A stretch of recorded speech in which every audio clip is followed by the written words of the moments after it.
sin and about your old man being dead and non-existent and gone. Some Christians will admit, oh yeah, you died to sin, but then you resurrect every morning and you have to go through this daily dying to yourself. That is not what these verses teach. And if you believe that, it makes you schizophrenic. And it's one of the reasons that people's relationship with the Lord is up and down like a yo-yo. They don't understand that in the spiritual realm, things are already accomplished. It's a done deal, and it doesn't fluctuate. It doesn't change with your performance, whether it's good or bad. I'll be going into a lot more detail on this. But let me just emphasize here. It says, what shall we say then? In other words, this is dependent upon all of the stuff that he had already said.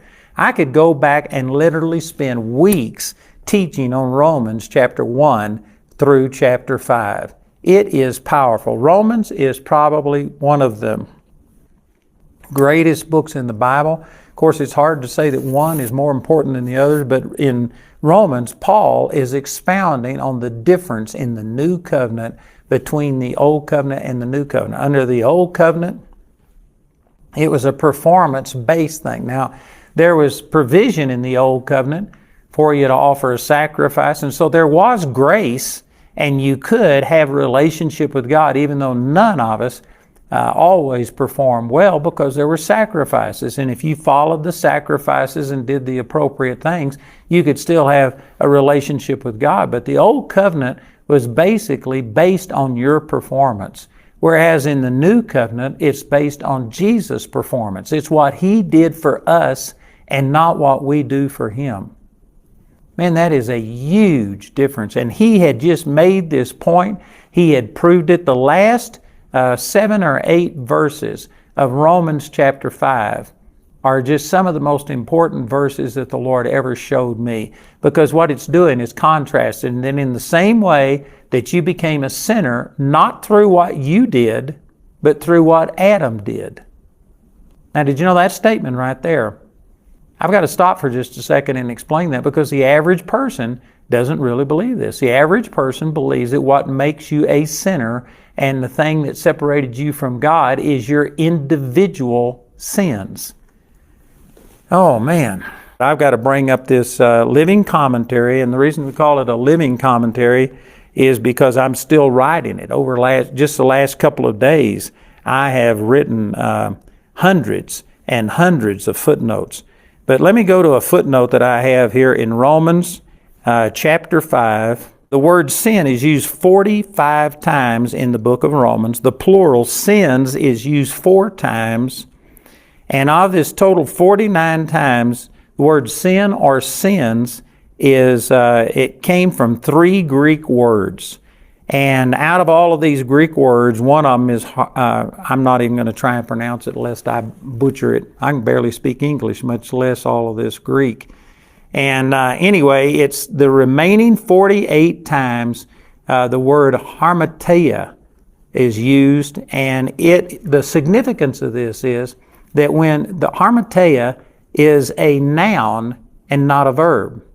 Most people, when they talk about sin, are talking about their individual actions of sin, which is a verb. A verb describes the action of a person, place, or thing. A noun describes a person, place, or thing. And this Greek word that is used 48 out of 49 times in the book of Romans is a noun and not a verb. What that means is it's not describing your actions, it's describing the sinful nature that produced all of these actions. And if you look back here in Romans chapter 5, this is one of the things that he had just said in verse 12. Wherefore, as by one man sin entered into the world, and death by sin, so that death passed upon all men, for that all have sinned. This says that through one man, sin entered into the world. And then it goes on to say in verse 15, but not as the offense, so also as the free gift. For if through the offense of one many be dead, this is talking about Ephesians 2:1, dead in trespasses and sins.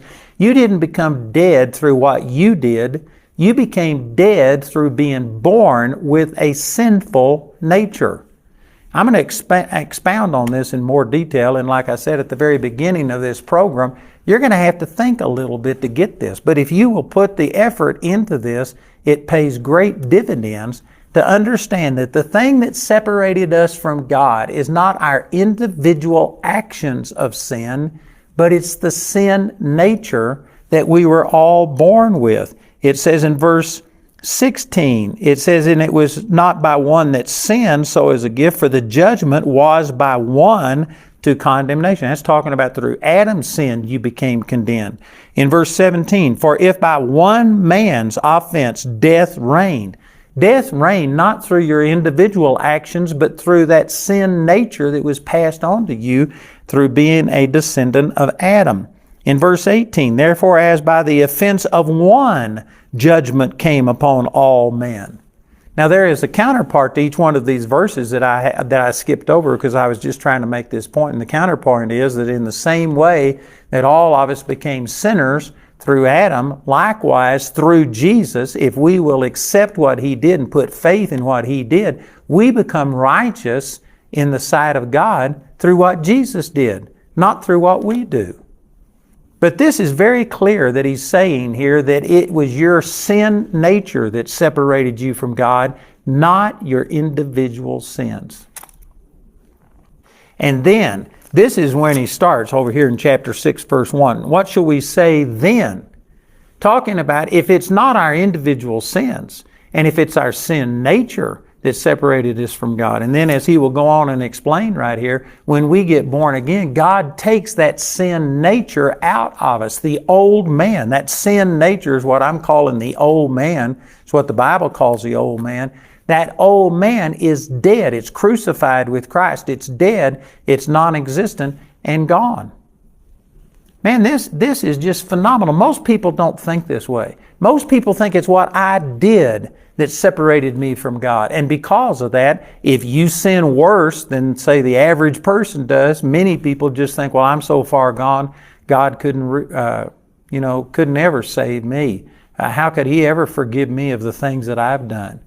And so men grade sins on, some are good and some are acceptable and others are really bad and stuff like that. And some people who've lived a terrible life of sin just feel so separated from God. How could God ever forgive me?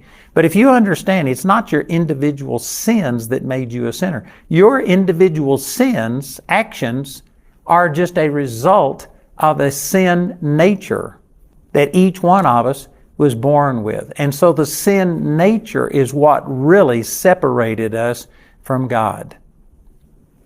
Again, if you could stop and think about that and understand that it was the sin nature that really separated us from God. Now our actions, they have impact on us individually, they have impact on society, and there's many reasons to start advocating for us living a holy life in our actions. But with God, the thing that really separated us from God was not the individual actions of sins, but this sin nature. And when you get born again, this is what this Romans chapter 6 is going to say over and over and over, is that this sin nature is taken out. You die to sin, and now God gives you a brand new heart. And because of that, you can come boldly to God. Now this raises the question. See, this is the reason that he says in chapter 6, verse 1, what shall we say then? Shall we continue in sin that grace may abound? Why would he say something like that? Because he had just made the point in the first 5 chapters of Romans that it's not your individual actions, it's this sin nature. We all came under judgment. We all came under the rejection of God, not because of the things we do, but because of this sin nature. We were born separated from God. And again, I go back to Ephesians chapter 2 and Colossians, where it says that we were dead in trespasses and sin. We were separated. The word dead in the Bible doesn't mean cease to exist or function. This is what people think, because when a person dies, they think, well, they are no longer with us. They're dead. They aren't alive anymore. But the word dead in the Bible literally means separation. Like the Lord told Adam and Eve in Genesis chapter 2, verse 17, in the day you eat of that fruit of the tree of the knowledge of good and evil, in that day you shall surely die. In that day. Did you know that they didn't die physically, but they did get separated from God? That